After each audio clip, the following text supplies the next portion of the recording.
سرم گرم به واژه ها که شدن پله واسه رسیدنم به خواسته هام. ازم کند ورم کرد ولی به جاش تنم کرد، جمعم کرد علای کهنه عقیده ها. از وقتی بزرگتر شدن جا قدمام، وقتی اس کردم داره میزنه اینجا ضربانش. فهمیدم دیگه هیچ چیز شبیه قبلنم نیست، فهمیدم این هنر عجیب تلفاتش. عجب دنیایی وجب کندایی، بکش رو بومت اگر داری رویایی.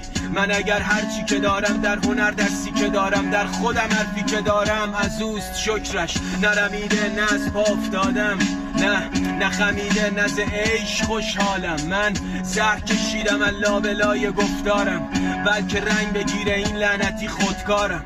چراغ خونه بهشته، مهر سوده به عشق، عشق نور سرشته، چشم رو به نوشته که خواندیم از غم. یه سازی دستم و میگیرم ضربم تا این سیاهی بره از تن.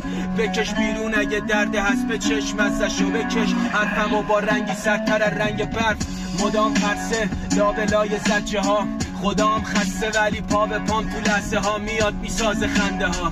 بیزار از سر صدا سرمست و پا شکسته، اما زیاد جنبه ها. شوق خلق این هنر در من دمیده شد، نتیجه پروازی بلند پرتگاه تو کودکی. من خودمو کشوندم کنار از این مسیر سلیقه پر تا امضام نباشه لای تکالیف زورکی. با صورتی زخمی حد کوچکی تردید بزن، دل این دریا رو بشکافش. حتی اگه دل ترسی بهت بدبین شدن بده تقدیر.